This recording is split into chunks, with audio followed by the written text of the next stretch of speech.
Minister for his valuable address. So, last.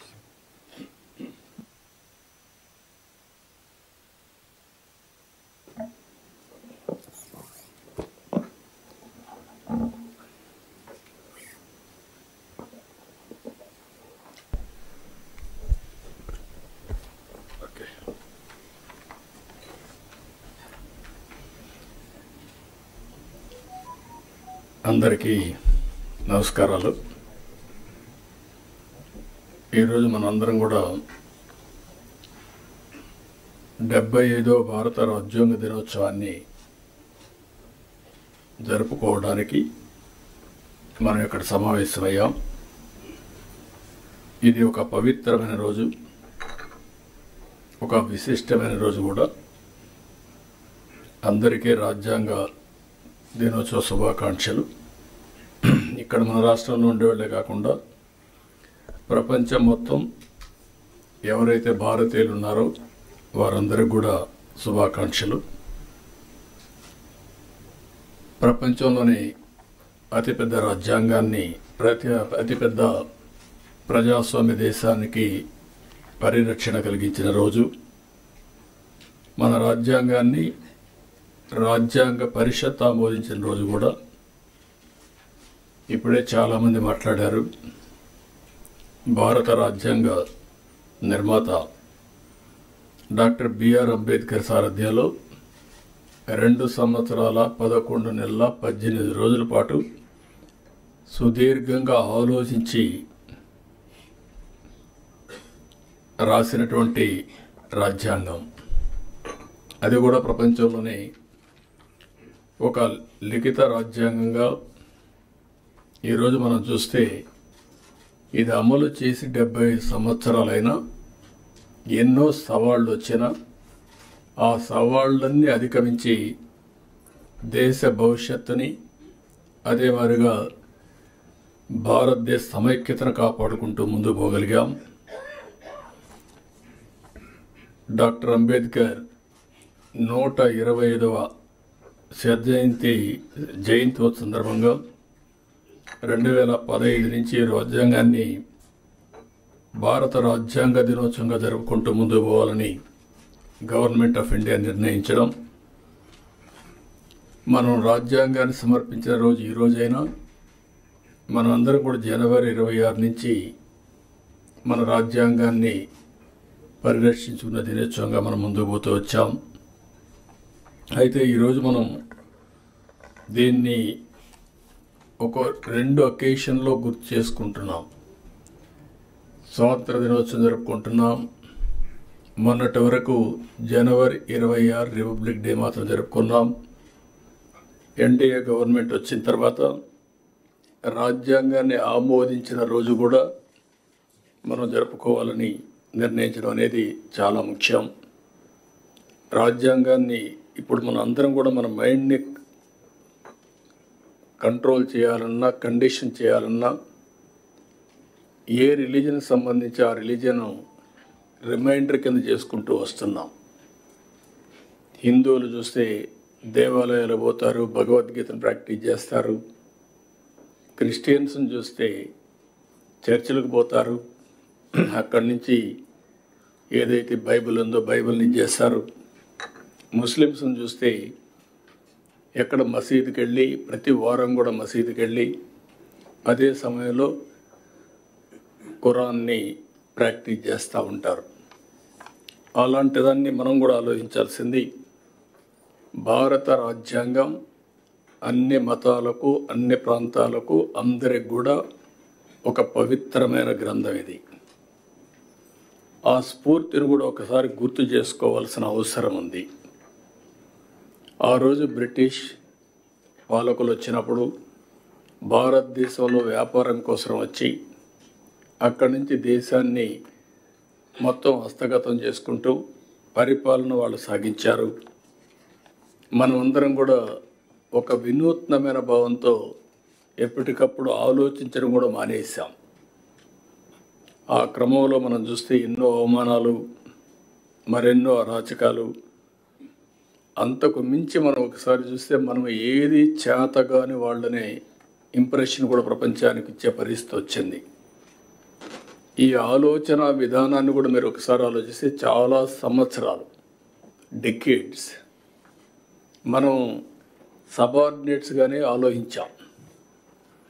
ఎప్పుడైనా సరే ఒక్కొక్కసారి కొన్ని ప్రభావాలు ఎంత ప్రగాఢంగా పనిచేస్తాయంటే మనం వేరే దేశాలకు పోయి ఆ దేశాలతో ఉండే వాళ్ళతో సమానంగా మాట్లాడడం, మేము మీతో సమానంగా పోటీ పడగలుగుతామని చెప్పుకోలేని పరిస్థితి వచ్చే పరిస్థితికి వచ్చింది. అదే ఉద్దేశం ఆ రోజు కూడా మనం చూసినప్పుడు మీకు అసలు రాజ్యాంగం రాసుకోవడం చేతనవుతుందా అని అవహేళన చేసిన రోజు అది.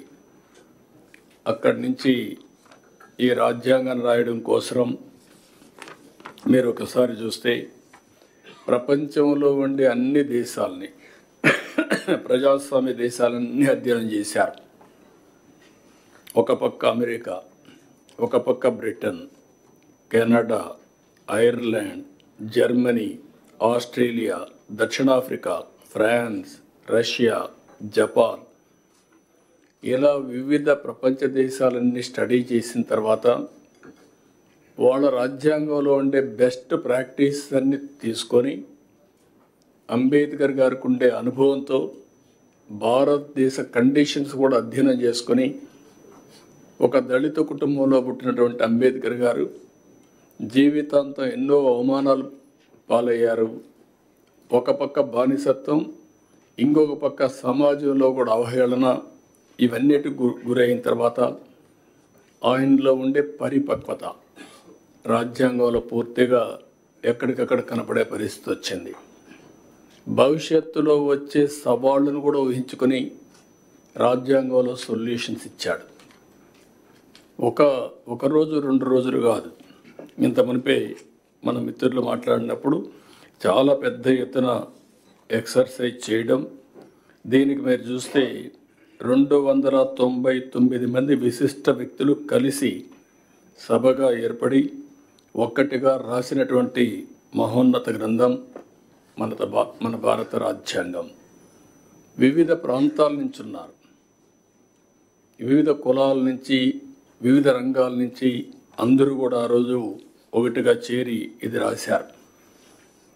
మన రాష్ట్రానికి వస్తే మనం గర్వించదగ్గ విషయాలు, జాతీయ జెండా రూపొందించిన తెలుగువారంతా గర్వించేలా వెంగళ వెంకయ్య గారు దానికి రూపకల్పన చేశారు. అదే మరిగా చాలామంది ప్రధాన పాత్ర కూడా పోషించారు. టంగుటూరి ప్రకాశం, నీలం సంజీవరెడ్డి, పట్టాభి సీతారామయ్య, దుర్గాబాయి దేశ్ముఖ్, వెంకట్రావు, కల్లూరు సుబ్బారావు, మోటూరు సత్యనారాయణ, ఎన్జి రంగా, సికే కేశవరావు, ఎం తిరుమలరావు, బొబ్బిరి రాజా రామకృష్ణరంగారావు, ఈ విధంగా ఒక 11 మంది ఆంధ్రప్రదేశ్ నుంచి కూడా రాజ్యాంగ సభలో సభ్యులుగా ఉండడం, ఈ రాజ్యాంగాన్ని రాసేదానికి దోహదం చేసే పరిస్థితికి వచ్చారు. అందుకే ఒక పక్క రాజ్యాంగానికి అధ్యక్షత వహించినటువంటి అంబేద్కర్తో పాటు దేశంలో ఉండే అందరిని ఒకసారి ఆలోచించుకున్నప్పుడు ఆంధ్రప్రదేశ్ ఈ గడ్డ మీద పుట్టిన వారిని కూడా మనం ఒకసారి తలుచుకొని నివాళులు అర్పించాల్సిన అవసరం ఉంది. ఈ సందర్భంగా ఇప్పుడే మన రాజ్యాంగం మీద కూడా ప్రమాణం చేస్తున్నాం. అందులో కంటెంట్ కూడా మనం చూస్తున్నాం. ఇందులో చాలా స్పష్టంగా సాంఘిక, ఆర్థిక, రాజకీయ న్యాయాన్ని ఆ రోజు కూడా ఇప్పుడు కూడా మనం మాటల్లో పెడుతున్నాం తప్ప అందరికీ సామాజిక న్యాయం చేయాలని, ఆర్థిక ఏ విధంగా ఆర్థికంగా ముందుకు తీసుకురావాలని, రాజకీయ ప్రాధాన్యత, సమతుల్యం పాటించాలి, అందరికీ న్యాయం జరగాలని చెప్పి చాలా స్పష్టంగా ఉంది. ఇంకొక పక్క ఆలోచన, భావ ప్రకటన, విశ్వాసం, ధర్మం, ఆరాధనలో స్వేచ్ఛని, ఇవన్నీ కూడా అందరికీ వచ్చే విధంగా చేయాలని, ఇంకొక పక్కన చూస్తే అంతస్తులోనూ అవకాశాల్లోనూ సమానత్వం చేకూర్చుటకు మనం ప్రయత్నం చేయాలని, వ్యక్తి గౌరవాన్ని, జాతీయతను మరియు అఖండతను తప్పక సంరక్షించాలని, ప్రియాంబుల్లో ఎంత స్పష్టంగా చెప్పారంటే ఇవన్నీ చెప్పి ఈ రాజ్యాంగాన్ని ఆ 299 మంది రాసుకుంటున్నామని కాదు, భారతదేశ పౌరులుగా మనందరం రాసుకుంటున్నాం అనే విధంగా ఆ రోజు రాజ్యాంగాన్ని సమర్పించే పరిస్థితికి వచ్చారు. అందుకే అంబేద్కర్ గారు ఎన్నోసార్లు ఆ రోజు రాశాడు ఓపెన్గా కూడా, ఎంత మంచి రాజ్యాంగం ఉన్నా దాన్ని అమలు చేస్తున్న వారు మంచి కాకపోతే అది చెడుగా మారుతుంది. అలాగే ఎంత చెడు రాజ్యాంగం ఉన్నా దాన్ని అమలు చేస్తున్న వారు మంచివారు కాకపోతే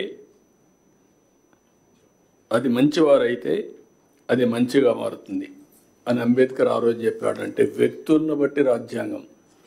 ఇప్పుడు మనం అందరం ఇక్కడ ఉన్నాం, ఆ రాజ్యాంగ ఫలితమే మనం ఇక్కడికి వచ్చాం. మీరు ఐఏఎస్ కావచ్చు, కొంతమంది రిజర్వేషన్లో కావచ్చు, మేము రాజ్యాంగంలో పొందుపరిచినటువంటి ఓటు హక్కు ద్వారా ఇక్కడికి వచ్చాం. వచ్చిన తర్వాత రాజ్యాంగాన్ని ఓసారి నెమరు వేసుకోవడం కూడా మర్చిపోతున్నాం. ఓసారి రాజ్యాంగాన్ని దుర్వినియోగం చేసే పరిస్థితి వస్తూ ఉంది. కానీ బ్యూటీ ఆఫ్ డెమోక్రసీ మనం ఒకసారి చూస్తే ఓట్ అనేది ఒక పవిత్రమైనటువంటి సైలెంట్ రెవల్యూషన్.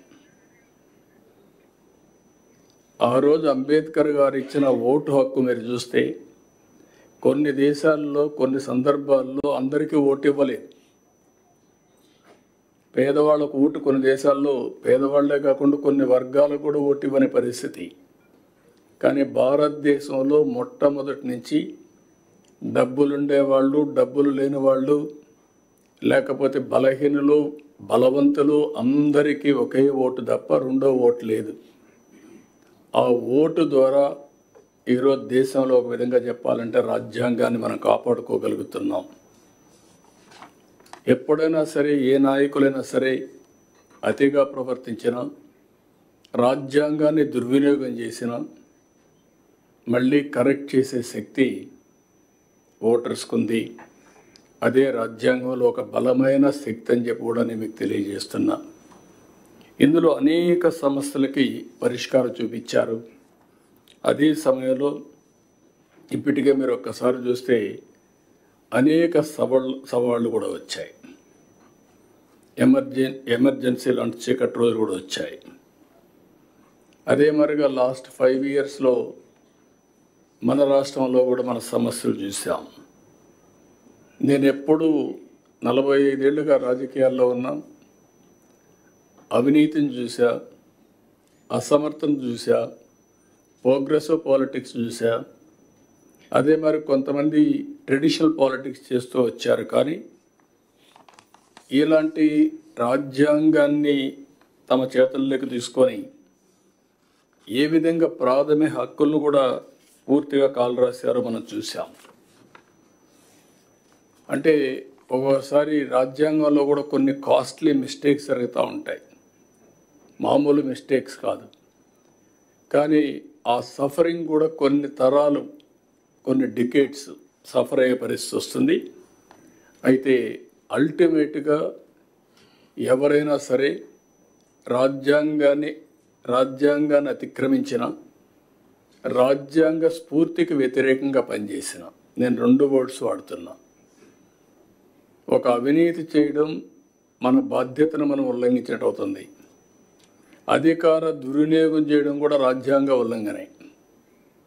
రాజ్యాంగం ఒక పవిత్రమైన ఆశయంతో మనకు ఒక బాధ్యత ఇస్తే, సమాజంలో ఒక గౌరవాన్ని, గుర్తింపునిస్తే, ఆ గుర్తింపుని ప్రజల కోసం మనం ఉపయోగించాలి తప్ప మన స్వార్థం కోసమో మన ఎగోతోనో మనం చేస్తే అది కూడా తీవ్రమైన నష్టాలు జరుగుతుంది. అందుకని ఇంకొక పక్కన మీరు చూస్తే రాజ్యాంగంలో చాలా స్పష్టంగా సాంఘిక, ఆర్థిక, రాజకీయ అసమానతలు కానీ సమానత్వం కానీ 70 సంవత్సరాలు అయింది. ఇప్పటికి కూడా మనం అనుకున్న లక్ష్యాల్ని, ఎవరైతే స్వాతంత్రం కోసం త్యాగాలు చేశారో వాళ్ళ యొక్క విలువల్ని గౌరవించడం కానీ, ఏ స్ఫూర్తి అయితే రాజ్యాంగాన్ని రాశారో ఆ రాజ్యాంగాన్ని అమలు చేయడంలో ఇంకా మనం ముందుకు పోవాల్సిన అవసరం ఉంది. ఈరోజు ఇంకొక విషయంలో మీరు ఒకసారి ఆలోచిస్తే, ఆర్థిక సంస్కరణల వల్ల సంపద సృష్టిస్తూ ఉంది. సృష్టించిన సంపదను లాస్ట్ మైలు తీసుకుపోవడంలో ఇంకా కొన్ని సమస్యలు ఉన్నాయి. ఒకసారి ఆర్థిక స్వాతంత్రాన్ని అందరికీ ఇవ్వగలిగితే ఆటోమేటిక్గా సామాజిక న్యాయం కూడా జరుగుతుంది, రాజకీయ ప్రాధాన్యత కూడా వస్తుంది. మళ్ళీ ఇవన్నీ కూడా ఇంటర్లింక్డ్. రాజకీయంగా అందరికీ సమానమైన అవకాశాలు వస్తే చట్టాలని కూడా వాళ్ళు అమలు చేస్తారు. ఆ చట్టాల వల్ల మళ్ళీ అందరికీ న్యాయం జరిగే పరిస్థితి వస్తుంది. ఇవన్నీ కూడా ఇంటర్లింక్డ్. 91లో ఆర్థిక సంస్కరణలు ప్రారంభించాం. ఈరోజు ఆర్థిక సంస్కరణల ఫలితాల వల్ల సంపద సృష్టించబడతా ఉంది. ఇంకా లాస్ట్ మైల్లో పేదరికం ఉంది. ఇది కూడా మనం అందరం ఆలోచించుకొని అలాంటి సమర్థవంతమైన ఆర్థిక విధానాలను మనం తీసుకొచ్చి ఏ విధంగా ఆ సంపదను మళ్ళీ పేదరిక నిర్మూలన కోసం, జీరో పావర్టీ కోసం ముందుకు పోతాం మనం ఆలోచించాల్సిన అవసరం ఉంది. మొన్న కూడా మేము చూసాం, సోషల్ రీఇంజనీరింగ్ చేశాం. ఏదైనా సరే అందరి మనోభావాలు గుర్తుపెట్టుకోవాలి. అదే సమయంలో మనం కానీ క్యాస్టో లేకపోతే రిలీజియనో ప్రాంతమో ఇవన్నిటి పేరిట డివైడ్ అయిపోతూ ప్రమాదం వస్తుంది. ఇవన్నీ కూడా సమతుల్యం పాటిస్తూ అందరినీ సమానంగా గౌరవిస్తేనే ఈ రాజ్యాంగ స్ఫూర్తిని కూడా మనం కాపాడినట్టు అవుతుంది. ఇప్పుడు భారతదేశంలో మనం ఇంకొక విషయం కూడా ఆలోచిస్తే, ఇటీవల కాలంలో టెక్నాలజీ మనకు ఒక 20 సంవత్సరాలుగా ఒక హ్యాండీగా వచ్చింది. నేను ఎప్పుడూ చెప్తా ఉంటాను, బ్రిటిష్ వాళ్ళు పోతూ ఇంగ్లీష్ వదిలిపెట్టిపోయారు. రెండోది, స్వతహాగా భారతీయులు మ్యాథమెటిక్స్లో చాలా స్ట్రాంగ్గా ఉన్నాం. ఈ రెండు డెడ్లీ కాంబినేషన్ ఇన్ఫర్మేషన్ టెక్నాలజీ. ఇప్పుడు ఇన్ఫర్మేషన్ టెక్నాలజీ ఆర్టిఫిషియల్ ఇంటెలిజెన్స్కి వెళ్ళిపోయింది. ఇంకా మెచ్యూరిటీ వస్తూ ఉంది. Deep technologies in all walks of life వచ్చే పరిస్థితి వచ్చింది. సంపద సృష్టించడం చాలా ఈజీగా తయారయ్యే పరిస్థితి వచ్చింది. అందులో భారతదేశానికి డెమోగ్రఫిక్ డివిడెంట్ ఒక అడ్వాంటేజ్గా వచ్చింది. ఈ 75 సంవత్సరాల ఏదైతే రాజ్యాంగ దినోత్సవాన్ని మనం జరుపుకుంటున్నామో ఆ రోజు మనం ఆలోచించుకోవాల్సింది, మనకు ఒక డెమోగ్రఫిక్ డివిడెంట్ ఒక అడ్వాంటేజ్ వచ్చింది. కొన్ని దేశాల్లో ఏజింగ్ ప్రాబ్లం క్యాచప్ అవుతుంది. ఒక పక్కన ఆ దేశాలు ఏజ్తో సఫర్ అయినప్పుడు మన దేశానికి ఉండే అడ్వాంటేజ్ వల్ల ఈరోజు ప్రపంచానికే మనం సేవలు అందించే పరిస్థితికి వచ్చాం. ఈ విషయం కూడా గుర్తుపెట్టుకోవాల్సిన అవసరం ఉంది. ఆఫ్లైన్, ఆన్లైన్ ఇవన్నీ కూడా. అందుకని ఇలాంటి రాజ్యాంగ దినోత్సవాన్ని మనం జరుపుకుంటూ ఆ స్ఫూర్తిని ప్రజలకు నింపుతూ ఎప్పటికప్పుడు ఇవన్నీ గుర్తు చేసుకుంటూ నెమరు వేసుకుంటూ మన రాజ్యాంగం కోసం, స్వాతంత్రం కోసం పోరాడిన వ్యక్తులకి నివాళులర్పిస్తూ అదే సమయంలో మనం ఏ విధంగా చేయాలనో మనం ముందుకు పోవాల్సిన అవసరం ఉంది. పోయిన 5 సంవత్సరాలు కూడా ఎందుకు చెప్తున్నానంటే, నేను మర్చిపోదాం అనుకుంటున్నాను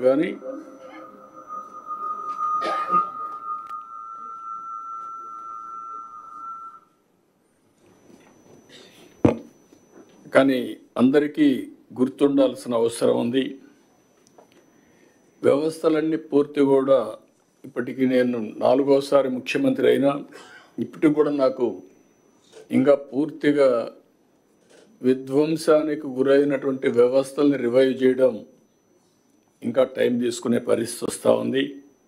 ఇంకొక పక్క ప్రజల హక్కుగా తెలుసుకునే ప్రభుత్వ నిర్ణయాలను కూడా రహస్యంగా దాచిపెట్టడం, జీవోలు ప్రజల కోసం ఆన్లైన్లో పెట్టే విధానానికి మంగళం పలకడం, అవన్నీ కూడా ఈరోజు మళ్ళీ ఆన్లైన్లో పెట్టే పరిస్థితికి వచ్చాం.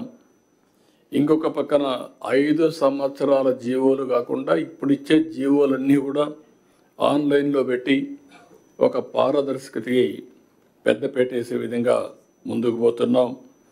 ఇంకొక పక్కన నేను చాలాసార్లు 45 సంవత్సరాలుగా చూశాను, ఏ వ్యక్తి కూడా ప్రజాస్వామ్యాన్ని గౌరవించకుండా, ప్రజాస్వామ్య విలువల్ని హరించే విధంగా పనిచేస్తే ఎక్కువ సమయం లేకుంటే ఎక్కువ కాలం అని కూడా సాధించలేరు. అవి నేను చూశాను.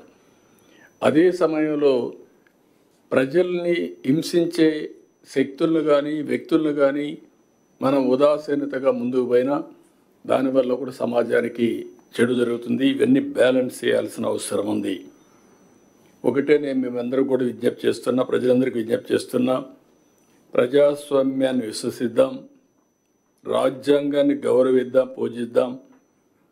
ఏ విధైతే ఎవ్వరు కూడా అహంకారంగా మనము లేకుండా అంబేద్కర్ గారు ఆ రోజు ఏదైతే చెప్పారో అలాంటి స్ఫూర్తిని గుర్తుపెట్టుకొని ముందుకు పోవాల్సిన అవసరం ఉంది. అదే సమయంలో ఈరోజు ఏదైతే రాజ్యాంగంలో మనకి ఇచ్చినటువంటి హక్కుల్ని ఎక్కడికక్కడ మరొక్కసారి ప్రతి ఒక్కరు కూడా నెమరువేసుకోవడమే కాకుండా మీకు తెలిసినంత వరకు దీన్ని పాటిస్తూ 10 మందిని పాటించే విధంగా చైతన్యవంతులు చేయడం కూడా చాలా అవసరం. ఒక్కొక్కసారి తెలుసో తెలియకుండా బాధ్యత కూడా మిస్ అవుతూ ఉంటాం. కానీ రిమైండర్ అనేది కూడా, అందుకనే మీరు చూస్తే నేను రిలీజియన్ కూడా ఎందుకు తీసుకొచ్చానంటే రిలీజియన్ అనేది ఒక నమ్మకం, రాజ్యాంగం అనేది యథార్థం. రాజ్యాంగంలో చేసే పనులు హక్కు వస్తుంది. నమ్మకంతో నేను హిందూయిజాన్ని ఆచరిస్తాను, ఆ వారసత్వాన్ని గౌరవిస్తాను, లెగసీ పాటిస్తాను, ఆ లెగసీ కింది వాళ్ళు కూడా అందజేస్తాం. కానీ ఏ కులమైనా, ఏ మతమైనా, ఏ ప్రాంతమైనా రాజ్యాంగాన్ని సరైన స్ఫూర్తితో అమలు చేయగలిగితే తద్వారా మనకు మెరుగైన ఫలితాలు వస్తాయి. రెండోది కూడా సిఎస్ గారు చెప్పినప్పుడు ఇప్పటికే చాలా మార్పులు తీసుకొచ్చాం. ఒక రిటర్న్ కాన్స్టిట్యూషన్లో మార్పులు ఎప్పటికప్పుడు తీసుకొచ్చాం. కానీ ఆ మార్పులన్నీ మెరుగైన ఫలితాల కోసం తీసుకొచ్చిన మార్పులు కాబట్టి ప్రజలు ఆమోదించే పరిస్థితికి వచ్చారు. ఆ ఫలితాలు కానీ దుర్వినియోగం చేసే ఫలితాలు తీసుకొచ్చే సాహసం చేసుంటే మళ్ళీ ఓటు హక్కు ద్వారా వాళ్ళని ఎక్కడికక్కడ నియంత్రణ చేసేవాళ్ళు. ఆ విషయం కూడా మనం గుర్తుపెట్టుకోవాల్సిన అవసరం ఉంది. అందుకని ఈరోజు మనం సమావేశానికి ఉండే మనందరం కొన్ని విజన్ 2047 తయారు చేశాం. ఎగ్జాక్ట్గా 100 ఇయర్స్ స్వాతంత్రం వచ్చిన రోజు అది. ఆ సంవత్సరానికి 100 సంవత్సరాల స్వాతంత్ర దినమున భారతదేశం ఎక్కడుండాలి, భారతీయులు ఎక్కడుండాలి, తెలుగువారు ఎక్కడుండాలి, ఆంధ్రప్రదేశ్ ఎక్కడుండాలో నిర్దిష్టమైన లక్ష్యాలు పెట్టుకొని మనం ముందుకు పోతున్నాం. ఇది అసాధ్యం కాదు. అందుకే నేను చాలా స్పష్టంగా అనేకసార్లు చెప్పాను, తెలుగు జాతి ప్రపంచం మొత్తం నెంబర్ 1గా ఉండడానికి అవకాశం ఉంది. యాజ్ ఆన్ టుడే అయితే జూయిష్ ఉన్నారు, వాళ్ళు ఉండేది 1 కోటి జనాభా. ఆంధ్రప్రదేశ్లో ఉండే తెలుగువారు, 2 రాష్ట్రాల్లో ఉండే తెలుగువారు చూస్తే 10 కోట్లు ఉన్నారు. కాబట్టి ప్రపంచంలోనే అగ్రజాతిగా తెలుగు జాతి ఉంటున్నది నా ప్రగాఢమైన విశ్వాసం, నమ్మకం. ఇది జరుగుతుంది, దీంట్లో అనుమానం లేదు.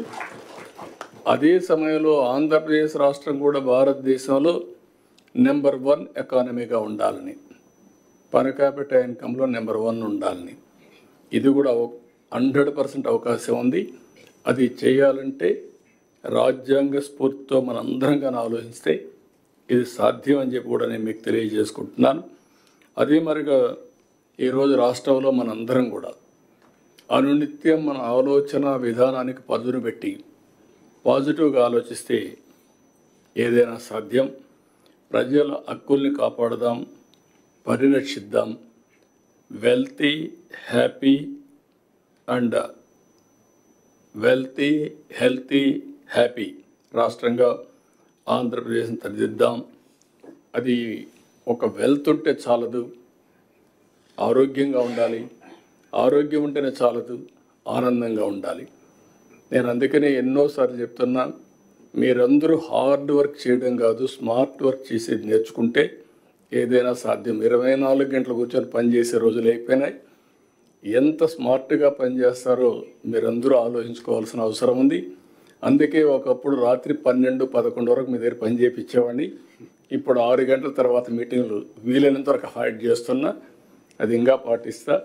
అందరం కూడా రాజ్యాంగాన్ని మరొక్కసారి ఆలోచించుకొని స్మార్ట్గా పనిచేయాల్సిందిగా ప్రతి ఒక్కరిని కోరుకుంటూ, అయితే మీ ఒక్కరే కాకుండా మనం సమావేశమయ్యాం, మన వరకే ఈ రాజ్యాంగ స్ఫూర్తి పరిమితం కాకుండా ప్రజల్లోకి కూడా తీసుకుపోవాల్సిన అవసరం ఉంది. ప్రతి ఒక్కరికి ఫండమెంటల్ రైట్స్ ఉన్నాయి, ఫండమెంటల్ డ్యూటీస్ ఉన్నాయి. ఇది కూడా మనం రిమైండ్ చేయాల్సిన అవసరం ఉంది. అదే బ్యూటీ ఆఫ్ రాజ్యాంగం. ప్రతి ఒక్కరు ఇప్పుడు మాట్లాడేటప్పుడు హక్కుల గురించే మాట్లాడతాం కానీ బాధ్యతల గురించి మాట్లాడడం లేదు. ఈ రెండు బ్యాలెన్స్ చేసినప్పుడే ఈ రాజ్యాంగ ఫలితాలు కూడా పర్ఫెక్ట్గా వస్తాయి. దీన్ని దృష్టిలో పెట్టుకొని అందరం కూడా ప్రతి సంవత్సరం దీన్ని మనం ఆలోచించుకోవాలి. అనునిత్యం ఏ పని చేసినా రాజ్యాంగ స్ఫూర్తిని మనం గుర్తుపెట్టుకొని ఆ రాజ్యాంగం ద్వారా ఈ స్థాయికి వచ్చిన మనం ఏ విధంగా ప్రజలకు ఉపయోగపడాలని ఆలోచించగలిగితే తద్వారా దేశానికి ఉపయోగపడుతుంది. ఇది ఆలోచించాల్సిందిగా మరొక్కసారి అందరినీ కోరుకుంటూ, ఇది మామూలుగా అయితే నిన్ననే ఈ నిర్ణయం చేశాం. ఇది రాబోయే రోజుల్లో అడ్వాన్స్గా ప్లాన్ చేద్దాం. ప్రతి ఒక్క ఊర్లో ఇప్పుడే ఎడ్యుకేషన్ మినిస్టర్ గారు చెప్పినట్టు చిన్న పిల్లలకు కూడా రాజ్యాంగం పట్ల పూర్తిగా అవగాహన రావాలి. ఈ స్వాతంత్రం కోసం పోరాడిన వ్యక్తుల యొక్క త్యాగాల్ని గుర్తు చేసుకోవాలి, వారికి నివాళులర్పించాలి. అందుకే నేను రిలీజియన్తో ఎందుకు కంపేర్ చేశానంటే, ప్రతి ఒక్కరు కూడా ప్రతిరోజు అనునిత్యం దేవుణ్ణి ప్రార్థిస్తాం, రాజ్యాంగాన్ని ఎవరు ఆలోచించాం. మీరు ఎప్పుడు కూడా గుర్తుపెట్టుకోండి, ఏదో డ్యూటీ చేస్తున్నాం అనుకుంటాం తప్ప ఆ డ్యూటీ చేయడానికి ప్రేరణ ఏంటి అనేది ఎవ్వరు ఆలోచించడం లేదు. కాబట్టి అది కూడా ఆలోచించినప్పుడు ఇంకా డెడికేషన్ వస్తుంది, తద్వారా ఒక బాధ్యత వస్తుంది, ఒక అకౌంటబిలిటీ వస్తుంది. ఈ విషయం కూడా మీరు ఆలోచించాల్సిందిగా మరొక్కసారి కోరుకుంటూ, ఈ అవకాశాన్ని ఇచ్చిన మీ అందరికీ మనస్ఫూర్తిగా అభినందనలు, ధన్యవాదాలు. థ్యాంక్ యూ అనండి.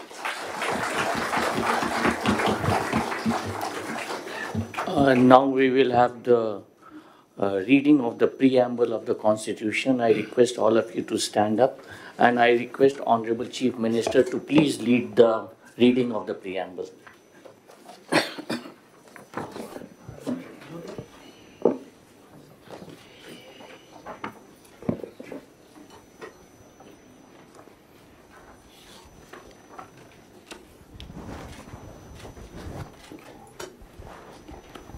భారతదేశ ప్రజలమైన మేము భారతదేశాన్ని సర్వసత్తాక సామ్యవాద లౌకిక ప్రజాస్వామ్య గణతంత్ర రాజ్యముగా నిర్మించుకోవడానికి పౌరులందరికీ సాంఘిక ఆర్థిక రాజకీయ న్యాయాన్ని ఆలోచన భావ ప్రకటన విశ్వాసం ధర్మము ఆరాధనలో స్వేచ్ఛను అంతస్తులోను అవకాశంలోను సమానత్వమును చేకూర్చుటకు మరియు వారందరిలో వ్యక్తి గౌరవమును జాత్యైక్యతను మరియు అఖండతను తప్పక సంరక్షిస్తూ సౌభ్రాతృత్వాన్ని పెంపొందించుటకు సత్య నిష్ఠాపూర్వకంగా తీర్మానించుకుని 26 నవంబర్ 1949 మన రాజ్యాంగ పరిషత్తులో పరిగ్రహించి శాసనంగా రూపొందించుకున్న ఈ రాజ్యాంగాన్ని మాకు మేము సమర్పించుకుంటున్నాము. Now we will have the national anthem, please.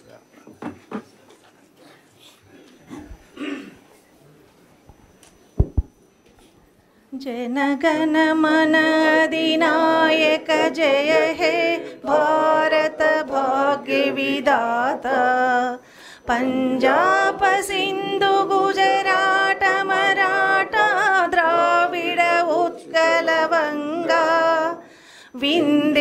Himachal Yamuna Ganga उच्छल दलसित तरंगा तव शुभ नामे गाहे तव शुभ आशीष मागे गाहे तव जय गाथा जन गण